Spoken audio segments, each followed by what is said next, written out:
Para papá, el horrendo crimen de la niña arrojada desde un balcón y los celos enfermizos de la madrastra.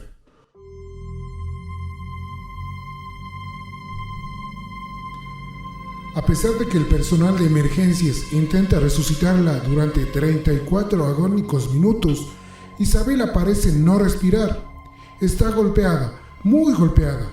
No es raro, hace menos de una hora cayó desde el 6º piso y su cuerpo se estrelló contra el jardín común del impecable complejo de edificios London, en un barrio de clase media llamado Macei, en la ciudad de San Pablo, en Brasil. Isabela está inerte. Ahí está su padre, su madrastra, su madre, el portero, algunos vecinos y los paramédicos. Todos contienen el aliento esperando un milagro, que no sucede. Isabela Nardoni es declarada muerta entre esos últimos momentos de la noche del 29 de marzo de 2008 y los primeros del domingo 30. Tiene solo 5 años. Al día siguiente, la sociedad entera se conmoverá, y al otro día, y al otro, y al otro. La historia traspasará fronteras. Será uno de los casos de infanticidio que más prensa tuvo en la historia de Brasil. El encargado de seguridad que cubría el turno nocturno del edificio London sintió un fuerte ruido proveniente del exterior. Estaba oscuro y no llegaba a ver bien. Se asomó un poco más. Parecía ver un bulto en el jardín delantero. Se acercó y sobre el césped vio un pequeño cuerpo de una niña. Un vecino del primer piso también escuchó algo y salió al balcón desde donde observó a Isabela desplomada. Fue este mismo residente quien dijo durante la reconstrucción del hecho que el padre de Isabela se había arrodillado y había puesto su oreja derecha en el corazón de la niña y que él mismo le había aconsejado no mover a su hija. El padre de Isabela, Alexandre Nardoni, de 29 años, y su mujer Ana Carolina Jatobá, de 24, ex estudiante de Derecho y madrastra de Isabela, estaban presentes en la escena. Alexandre grita como desesperado y sugiere que un ladrón entró a su departamento, rompió la protección infantil y tiró a su hija por la ventana. Ana Carolina Jatobá llama histérica a la ex de su marido y madre de Isabela, Ana Carolina Oliveira. La madre, que estaba comiendo cerca, no entiende mucho lo que le está diciendo entre gritos esta mujer, pero piensa que Isabela se ha caído a la pileta, así que le pide que le hagan resucitación cardiopulmonar y sale disparada para allí. Llega antes que la ambulancia, que demora unos 40 minutos. No era en la pileta el tema. Isabela había caído desde su departamento del 6º piso. Se da cuenta que la situación es gravísima. No la mueve, pero la besa y le habla al oído. Pone su mano sobre su corazón y siente unos débiles latidos, pero, eso sí, acelerados. Le dice que la quiere, que aguante, que ya viene a buscarla. La escena es para todos desgarradora. Cuando llegan los paramédicos, suben a Isabela y su madre a la ambulancia. Intentan en vano revivirla. Isabela muere en el vehículo de emergencias, o por lo menos allí se lo dicen a su madre. Alexandre Nardoni y su esposa van a la estación de policía. Allí les toman la declaración. Ese día, después de visitar a los abuelos, fueron con su mujer y los 3 chicos, Isabela de su primer matrimonio de 5 años, Pietro de 3 y Kawa de 11 meses, frutos de la relación con su nueva mujer. Cuando volvieron del supermercado, entraron con el auto al garage. Como Isabela estaba dormida, decidieron que él subiera primero al departamento con ella en brazos. Así lo hizo. La acostó en la cama del cuarto de huéspedes, prendió la luz de la mesita y también la del cuarto de los chicos. Cerró la puerta con llave y bajó al garaje nuevamente para ayudar a su mujer con Pietro y Kawa. Calcula que Isabela quedó sola entre 5 y 10 minutos. Cuando vuelven a entrar, Alexandre vio la luz del cuarto de Isabela encendida, pero ella no está donde él la dejó. Observa un agujero en la red de protección de la ventana del cuarto de los hijos menores. Se asoma y ve a Isabela caída en el jardín. La policía da por cierta esta versión de la pareja y salen inmediatamente a buscar al intruso.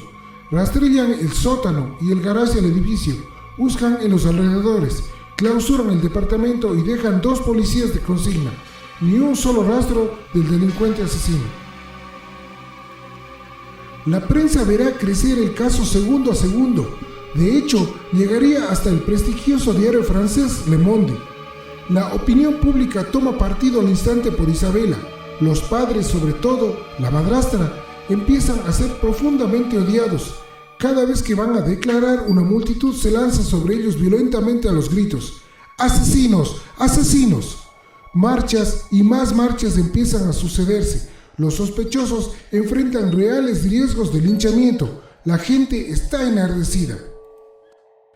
Tal es la magnitud del caso que el mismísimo presidente de Brasil, en aquel entonces Lula da Silva, pide prudencia a los brasileños intentando calmarlos. Se habla del caso Isabela las 24 horas del día. Lo que me parece grave es que, aunque puedan ser inocentes, la pareja ya fue condenada. La opinión pública no obedece y cada sospechoso es abucheado en la calle y corre riesgos de represalias por parte del público. Los violentos ecos de lo ocurrido sorprenden a todos, incluida a la policía. El jefe a cargo de la investigación se llama Fernando Neves y parece expeditivo. Pretende avanzar rápido para no poner a los testigos en peligro. Pero a medida que pasan los días, lo cierto es que la historia del padre no la cree nadie, ni los investigadores. Era inverosímil que alguien hubiera perforado la buena seguridad del edificio que, además, estaba en un predio rodeado con altos muros, que a su vez tenían cercos y alarmas que se encendían si alguien hubiera intentado traspasarlos. Tampoco había indicios de una intrusión y la puerta del departamento no había sido forzada. Además, no faltaba nada entre las pertenencias de la pareja. Como si eso fuera poco, había a simple vista un rastro de sangre que iba desde la puerta de entrada de la casa de Isabela hasta el sillón. En el lavadero encontraron un trapo lavado con gotas de sangre y también un cuchillo y una tijera con vestigios de una misma fibra que se mandó a analizar. Los resultados indicaron que era un material idéntico al que componía la malla de contención de las ventanas, 100%. Hubo algunos investigadores que admitieron la posibilidad de que la madrastra de la niña, Ana Carolina Jatobá, no hubiera estado esperando en el auto en el garage, como había contado Alexandre a la policía. Incluso muchos sospechaban que ellos habían intentado eliminar infructuosamente todas las manchas de sangre. El padre de Alexandre, el abogado de impuestos Antonio Nardoni y su hija, Cristán Nardoni, fueron mencionados como quienes habrían ayudado posteriormente a la pareja a limpiar la escena. Ellos obviamente lo negaron. En otras declaraciones, 2 vecinos del edificio afirmaron haber escuchado una pelea y a una niña gritar pidiendo ayuda esa noche. Los interrogatorios se sucedían con velocidad. El padre y la madrastra pretendieron echar culpas y sospechas fuera del hogar. La mala seguridad del edificio, la envidia de los vecinos y hasta un obrero con quien Alexandre había tenido un entredicho. Pero las pruebas y testimonios recolectados iban desbaratando lo que ellos decían. Por otra parte, el examen forense reveló que la causa de la muerte había sido un paro cardiopulmonar y que había una clara evidencia de asfixia provocada. Los peritos que analizaron el cuerpo dijeron, además, que Isabela habría sido arrojada por las muñecas por las marcas que hallaron en sus manos y rodillas. Una de sus muñecas presentaba una fractura que había ocurrido mientras estaba viva. Tenía trauma de cráneo y el hecho de que tuviera la lengua entre los dientes y lesiones petequiales en el corazón y pulmones marcaría que había sido asfixiada. La autopsia demostró también que había sido golpeada. Tenía el rostro morado, marcas en el cuello que sugerían ahorcamiento y una herida en la frente. Esa herida habría sido la que dejó las marcas de sangre desde la entrada hasta el sofá y, según concluyeron, fue hecha con un objeto romboidal que podía ser una llave o un anillo, armas raras para un ladrón y asesino. Los peritos agregaron más. Había rastros de otras fracturas que serían anteriores a la caída. Los pequeños rastros de sangre se veían a simple vista por el apartamento, en las habitaciones, en el pasillo, en la manija de la puerta de entrada y en la sábana donde su padre dijo que la había dejado durmiendo. también hallaron sangre en el auto familiar. El 7 de mayo de 2008, el juez dictó el arresto preventivo de la pareja. Fueron detenidos en el departamento de la madre de Ana Carolina Jatobá. Las evidencias armaron un rompecabezas que sugería que esa noche, antes de la muerte de Isabela, tuvo lugar una violenta pelea entre pareja. El foco de la investigación estaba puesto ahora sobre la familia.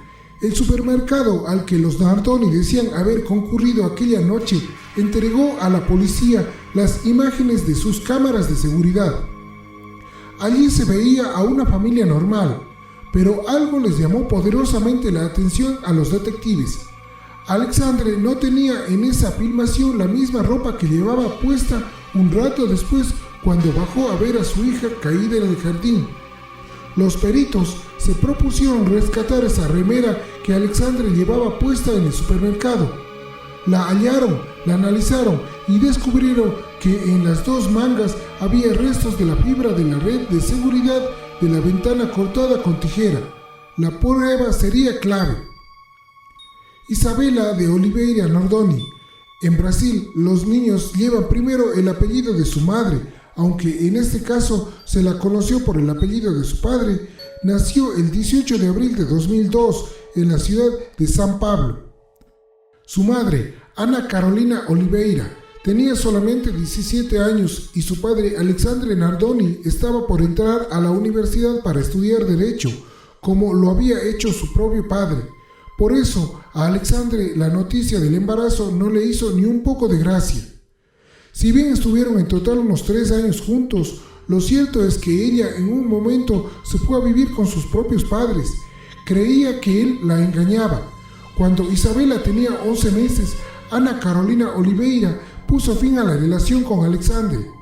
Era verdad lo que pensaba. Él la engañaba con una mujer que se llamaba igual a ella, Ana Carolina Jatobá. Un tiempo después, Alexandre formalizó su convivencia con esa mujer y tuvieron 2 hijos, Pietro y Kawa. Alexandre y la mamá de Isabela llegaron a un acuerdo legal. Él les pasaría una pensión alimenticia mensual y a su vez tendría derecho a 2 visitas de su hija por mes. Pero Ana Carolina Jatobá tenía celos enfermizos de la ex de su marido. Por ello, le molestaba la presencia de Isabela, aunque solo tenía que soportarla el fin de semana de por medio. Los vecinos aseguraron que cuando la pequeña iba a la casa de su padre, las peleas y los gritos eran una constante. Se sabría luego también que los abuelos paternos evitaban que Ana Carolina Jatobá se quedara a solas con Isabela. Curioso, ¿por qué? Algo sospechaba. Un vecino aseguró haber escuchado a la abuela paterna decir que tenía miedo de que esa mujer le hiciera algo a su nieta. Lo cierto es que Isabela solía volver a casa de su madre antes de tiempo. No la pasaba nada bien con la nueva pareja de su padre, pero a su madre no le habría contado demasiado. Los testigos declararon que Alexandre parecía ser una buena persona cuando estaba solo, pero que con la presencia de su mujer se transformaba. Ella era extremadamente celosa y lo torturaba con sus escenas. El fiscal de la causa, Francisco Sembranelli, que reconstruyó aquella noche para la que se fabricó una muñeca con el mismo tamaño y peso de Isabela, conjeturó que la niña había sido lanzada delicadamente desde el 6º piso, algo que no haría un desconocido asesino. Con eso refutaba la versión del padre y de la madrastra de que un intruso la habría arrojado luego de cortar la malla de protección de un dormitorio. Según el fiscal, un delincuente tiraría a la niña de cualquier manera, no con tanto cuidado. Isabela fue introducida por el agujero de la red del cuarto de sus hermanos mientras era sostenida por las muñecas y luego fue soltada al vacío, con vida. El móvil se especula que fue para disimular lo ocurrido momentos antes por los celos de la madrastra. Las pruebas encontradas por la policía indicarían que Isabela fue golpeada dentro del vehículo donde perdió sangre y que luego fue tomada del cuello por la madrastra que intentó asfixiarla. Creyendo que estaba muerta, Alexandre habría cortado la malla de protección de la ventana de una de las habitaciones desde donde la tiró para simular su coartada del intruso. Prueba de esto es que se encontraron vestigios de sangre en el vehículo y en el departamento, marcas de la malla de protección en la vestimenta del padre y huellas suyas en la cama al lado de la ventana desde donde Isabela fue arrojada. Los registros telefónicos serían vitales para desentrañar el caso. Ana Carolina Jatobá llamó a su propio papá y a su suegro desde la escena del crimen. Cuando reconstruyeron el caso, estas llamadas permitieron situarlos en tiempo y espacio. Los tiempos parecían no alcanzar para que un asaltante entrara, cortara la cerca, tirara a la niña y escapara. Además, ¿por qué lo haría? La compañía responsable del rastreador GPS instalado en el auto de Alexandre reveló que fue apagado a las 11:36 de la noche.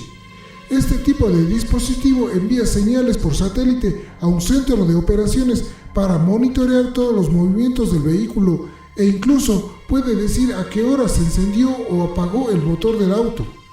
El intervalo de tiempo entre el momento en que se apaga el motor y la primera llamada del rescate, que fue a las 11:49 de la noche, es de unos 13 minutos. Muy poco tiempo para que las cosas ocurran tal como las había declarado el padre. El juicio por la muerte de Isabela comenzó el 22 de marzo de 2010. Una de las primeras en testificar fue su madre. Habló de los enfermizos celos de la pareja de su ex y reveló que una vez Alexandre la amenazó de muerte porque ella le reclamó alimentos. También sostuvo que el día fatal, cuando Ana Carolina Jatobá la llamó, la escuchó decir: todo fue por culpa de ella. Los acusados testificaron por separado y negaron el crimen. Ana Carolina Jatobá lloró y dijo que tenía una muy buena relación con Isabela. Él aseguró que la policía lo había obligado a admitir el crimen, pero que había sido accidental, y dijo no acordarse de la teoría que había esgrimido del intruso. El fiscal insistió con la pregunta de por qué no había pensado nunca en ayudar a su hija que estaba viva. Primero dijo que estaba en shock. Luego, cuando el fiscal le preguntó, sostuvo que un vecino le había dicho que no la tocara. Fueron condenados por un jurado por homicidio calificado. El 27 de marzo de 2010, el juez Mauricio Fossen dio a conocer la sentencia. Nardoni tendría que cumplir 31 años, 1 mes y 10 días de prisión. Ana Carolina Jatobá, 26 años y 8 meses de cárcel. Las cadenas de televisión transmitieron en directo la lectura de la sentencia. La opinión pública y la prensa había esperado este día con ansiedad. En el exterior del tribunal, una multitud festejó la condena con fuegos artificiales. La fachada de la casa del padre de Isabela amaneció cubierta con pintadas. En una entrevista con Fantástico de la Red Globo, Ana Carolina Oliveira sostuvo que Isabela tenía un amor incondicional por su padre. Allí confesó que el momento más difícil del día era cuando llegaba a su casa después de trabajar. En ese instante se desmoronaba y notaba más la ausencia de su hija. Por eso había vuelto pronto a trabajar. Recordó que dormían muchas veces juntas y que le contaba cada noche una historia diferente porque Isabela se lo pedía. En la entrevista admitió, quebrada, que rezaba para tener fuerzas para soportar lo que le tocó vivir. Al finalizar el juicio ya tenía 25 años, era empleada bancaria y se manifestó aliviada diciendo: se hizo justicia, sin embargo mi hija nunca regresará. 6 años después del crimen, Ana Carolina Oliveira volvió a casarse y tuvo un hijo que hoy tiene 4 años. Ana Carolina Jatobá consiguió la progresión al régimen carcelario semiabierto en julio de 2017. Alexander obtuvo el mismo beneficio en abril de 2019. Tienen derecho a trabajar fuera de la prisión y a salidas temporales. Ellos siguen diciendo que son inocentes y que existió el intruso. Los acusados declararon contradictoriamente muchas veces y terminaron separándose. El departamento de la tragedia fue vendido hace tiempo. Los hijos de la pareja viven con los abuelos maternos y no usan los apellidos de sus padres, Jatobá o Nardoni. La familia siempre optó por preservarlos y ni siquiera los llevaron a visitar a sus padres a la prisión. Hoy Pietro tiene 16 años y Kawa 13. El caso dividió también a los expertos. Hubo algunos que creyeron que su muerte fue accidental. En el libro Caso Isabela, Nueva Verdad, el doctor Pablo Papandreou defendió la tesis de que la niña cayó por accidente. La madre de Isabela logró evitar judicialmente la circulación del libro y demandó al autor. En consonancia con el médico, esta crítica también fue apoyada por el forense George Sanguinetti en su libro La muerte de Isabela Nardoni, errores y contradicciones. Esta edición también fue prohibida por la justicia de San Pablo. El médico Laercio de Oliveira César, con la ayuda de otros colegas profesionales, reforzó en cambio la idea de que Isabela había sido asfixiada y encontró además una hemorragia menor en el cerebro. Un forense agregó que ese hallazgo era común en los casos de lo que llamamos un síndrome de niño maltratado. Había también un hematoma en su antebrazo derecho, como si se hubiera enganchado a la protección de la ventana o como si hubiese intentado aferrarse a algo en la caída. Sanguinetti, en su libro, enfatizó que el hecho de que las lesiones ocurrieron cuando la niña estaba viva no significa que fueron antes de la caída, ya que la niña murió más de 50 minutos después de caer. Por ello, afirma que sería probable que todas las lesiones fueran resultado de la caída. Y, respecto de la asfixia, sostuvo que podría haber sido causada por las lesiones del sistema respiratorio de Isabela como resultado de la misma caída. Un informe del director del Instituto de Ingeniería Biomédica de la Universidad George Washington, James Ham, en 2013, aseguró que las marcas encontradas en el cuello de Isabela no fueron hechas por su padre y su madrastra. No se correspondían con la morfología de ambas manos, pero Rosángela, una técnica científica brasileña, respondió a las críticas de la defensa de la pareja diciendo: las lesiones son compatibles con asfixia con las manos. A veces encontramos 2 dedos. La asfixia no solo se caracteriza por marcas externas, sino también por internas. Aún condenados padre y madrastra siguen levantando polvareda. Las discusiones continúan hasta hoy. En todo caso, lo que no cerraban eran las declaraciones del padre para desviar la atención y las pruebas acumuladas de fibra y sangre en el departamento. Por otro lado, el fiscal Sembranelli sostuvo que los resultados obtenidos por Han no alteran las sentencias, ya que el documento cuestiona solo una de las docenas de pruebas. En el libro de Rogerio Pagnan, reportero del Folha de Sao Paulo, no toma partido por ninguna teoría, pero remarca una mala investigación policial y pone sobre la mesa los hechos. Entre otras cosas que dice sobre el homicidio se destacan: en el departamento de la pareja se había reservado una habitación para la niña que había sido decorada según sus deseos. Al principio, Ana Carolina Oliveira defendió a la madrastra ante los periodistas, clasificándola como una persona muy cariñosa. La historia contada por el experto dice que Isabela fue atacada por su madrastra mientras estaba en el vehículo, con un objeto desconocido. Tal vez las 4 llaves de la familia, causando un corte en la región frontal izquierda de la cabeza. La hemorragia dejó manchas en el vehículo. En el departamento, Alexandre Nardoni arroja a Isabela violentamente contra el piso. Luego, según el experto, la madrastra comienza a asfixiar a Isabela con sus propias manos. En ese momento se escuchan gritos: ¡para, papá!, según el profesor Lucio, vecino del edificio Londo. Luego la pareja pelea durante unos 2 o 3 minutos y decide cortar la malla protectora de la ventana. El experto evalúa que para pasar el cuerpo de Isabela por el agujero, Alexandre necesitó ayuda de su mujer. En el campo mediático también había una guerra, pero en este caso era por las primicias. Alexandre Nardoni y Ana Carolina Jatobá y, luego, Ana Carolina Oliveira concedieron a distintos medios varias entrevistas para sostener sus posiciones. Alexandre y su esposa dieron incluso uno al programa Fantástico, que fue sometida a un detector de mentiras. En el reportaje, que se puede ver en la web, se los observa educados y muy sobriamente vestidos. En la casa de unos amigos donde respondieron las preguntas, él no lloró nunca. Ella lo hizo durante toda la entrevista. La madrastra aseguró que siempre había sido con Isabela igual que con sus dos hijos, que los tres tenían el mismo tratamiento, que Isabela era una criatura alegre y dócil. El detector de mentiras apuntó aquí verdad, y que sus dos hijos lloran porque la extrañan. La máquina dijo verdad. Cuando Alexander esgrimió que no estaban pudiendo ir al cementerio para despedirla por culpa de la gente que los hostigaba y por su propia seguridad, el aparato señaló mentira. Y cuando aseguró que sus vidas antes de lo ocurrido eran alegres, siempre bromeando y pasándola bien, indicó también mentira. Su mujer sollozó asegurando que ella adoraba que Isabela jugara, que hacía todo para que fuera feliz y que eran una familia muy unida. No hace falta aclarar que el detector la desmintió y delató otra vez como mentira.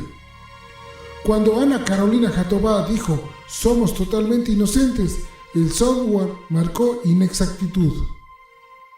La defensa intentó en 2016 que se anulara el juicio porque consideraba que la investigación había sido mal hecha y que la pareja Nardoni-Jatobá era inocente.